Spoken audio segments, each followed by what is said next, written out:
What's up, YouTube? Welcome back to Celio's Network. Today I'm going to take a look at the top 8 deck lists from the Limitless Online Series qualifier number 4, which was the final qualifier of the Limitless Online Series. And this was the second major tournament of the Ultra Prism through Rebel Clash standard format. The deck lists and the results and everything from this tournament are great to look at in preparation for the Players' Cup, which is starting today. You can find more information about that on Pokemon.com, but basically competing through the ptcgo 8-man events that are already on ptcgo and earning tournament rep to qualify for the next phase of the Players' Cup. But you can find all that information over on Pokemon.com. Today we're talking about the top 8 deck lists, of course, from the qualifier number 4. And before we do that, shout out to PotownStore.com, the best place for you to get PTCGO codes. Be sure to use code CELIO for 5% off over there to support the channel, and also save yourself some money on PTCGO codes. And before we go over and look at the deck lists, which you can find on LimitlessTCG.com, I do just want to mention that the invitational voting should be starting sometime today, and you can find the information for that on limitlesstcg.com by going to this link on the home page, and you can click right here, where can I vote, and this link takes you to Smash GG. And while it does not at the moment have the information for voting, it will have that information at some point today. And when voting starts, you can vote for a content creator one time for each qualifier you played in. And so I would really appreciate it if you voted for me, if you would like to see me compete in the Invitational in a couple weeks.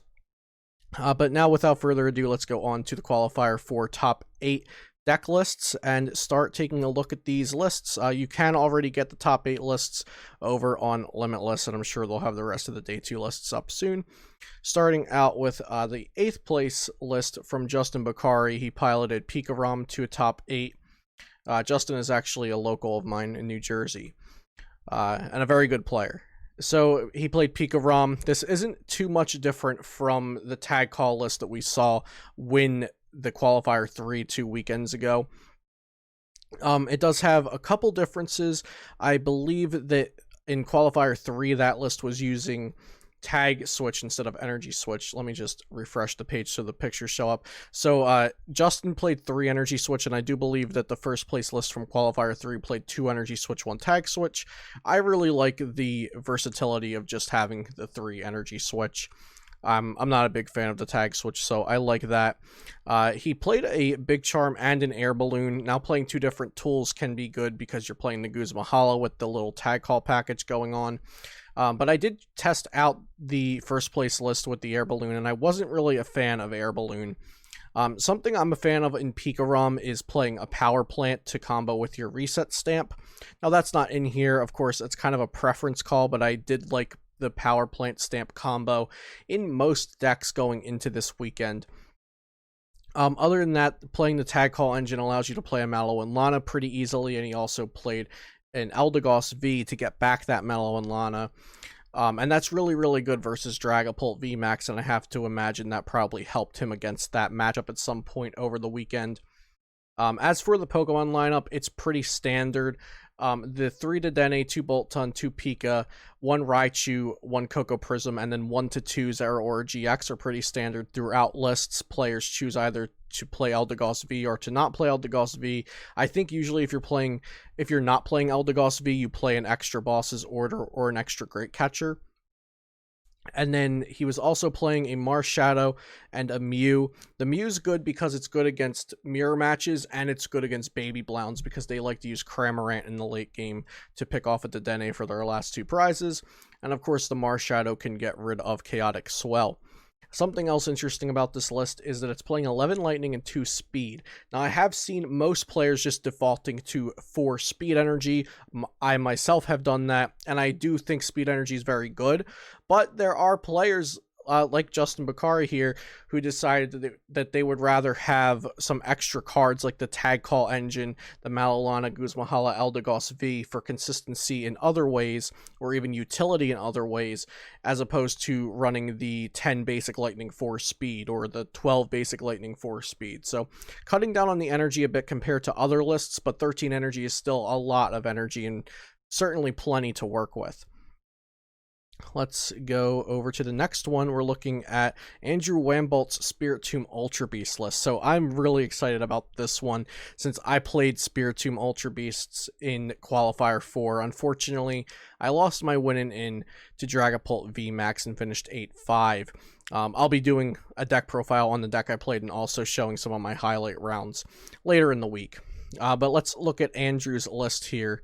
If you don't know, Andrew used to run the Charizard Lounge, and he sometimes writes articles still, I believe, for Limitless TCG, if I'm not mistaken. So let me refresh real quick so you can see the pictures. And so Andrew played Spiritomb Ultra Beasts, which is a Spiritomb focused deck to do a ton of damage with Anguish Cry, switch some damage counters around with Jinx, Jirachi as the consistency engine, and then a few tech attackers. So he plays Buzzwole and Nihilego, which are usually used in any kind of beast deck. And then also the Pheromosa Buzzwole GX, and with Beast Scheme GX you can take an extra prize card when knocking something out with that damage. He played Shrine of Punishment, which some people might have thought wouldn't be good in this meta going in, since VMAX Pokemon were getting stronger and V Pokemon were getting stronger, but Pikarom and ADPZ, the Dene GX all over the benches, Shrine of Punishment is still really, really good, and especially when you're playing a single prize deck like this, you want to do as much damage as you can. And Spiritomb pairs really, really well with the Hustle Belt to do an absurd amount of damage in addition to the damage it's already doing.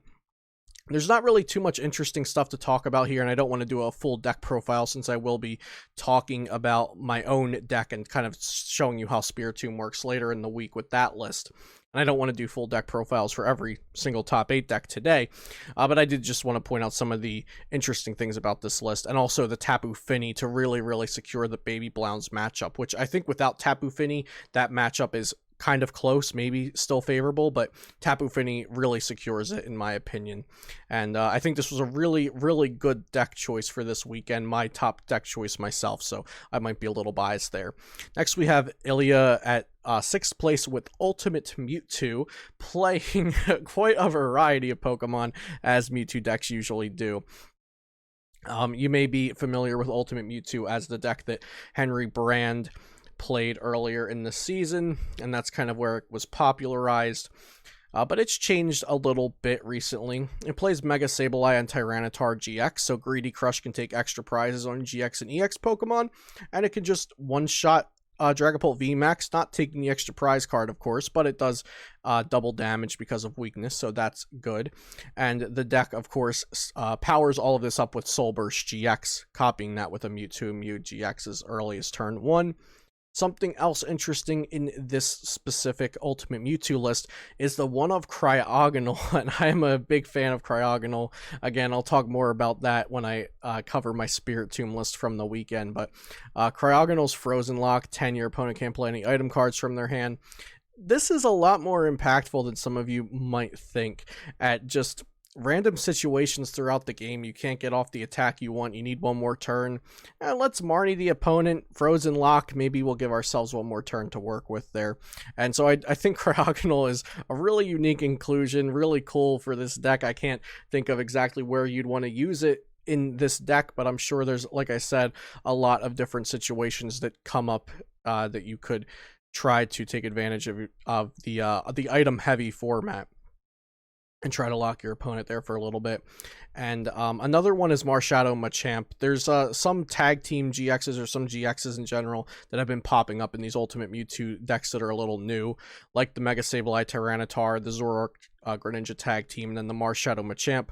Marshadow Machamp can actually be a really good attacker on its own. You don't even have to copy it with Mewtwo because it hits Pikarom and Raichu, of course, for weakness, and Zeraora, all of those. As for the trainers, I do not think there's anything very very interesting here. The Stealthy Hood, I'm not sure if every Ultimate Mewtwo list runs that, but it's good for countering Zigzagoon and Mimikyu, things like that. Next, we have Eric with a combo Zacian, or speed Zacian, whatever you want to call it. And we'll be looking at a few of these Zacian variants today.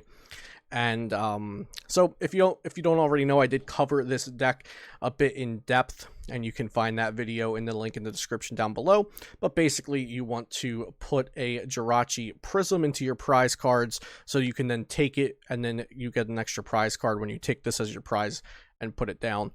As for this card's differences from the other lists we'll be looking at, this list does play a second Mr. Mime, because prizing Mr. Mime, of course, you don't want to do that.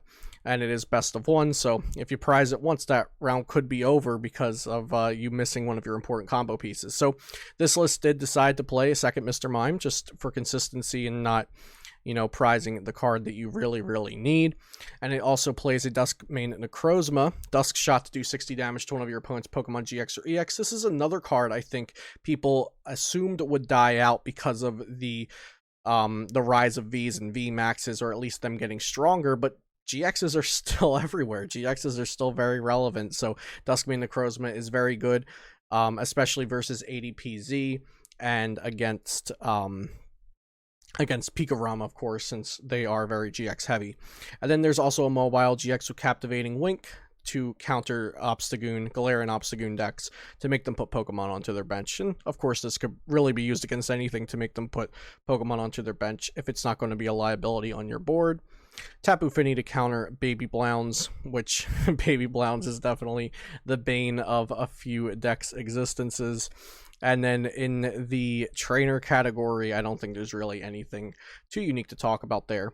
Next up, we have Michael K Tron with Dragapult VMAX. Let's get a few things out of the way here. So, Michael K Tron, very good deck builder, very interesting deck builder, very good player. He is playing a Zamazenta V in his Dragapult VMAX list, and to my knowledge, this was done on like a dare or a bet, or like I can do well at a major event with a dead card in my deck type of thing. Of course, Michael, if this is incorrect, you can correct me in the comments, or if anyone else thinks this is incorrect, but to my knowledge, that's what happened there. And so he has a Zamazenta V in his list on Limitless. Good job, Michael. So other than that, it is a Dragapult VMAX deck, of course. Very low energy count here with only 4 Psychic, 3 Horror. Pretty interesting to me. Of course, the 2 Energy Spinner. A lot of decks do run 1 to 2 Energy Spinner.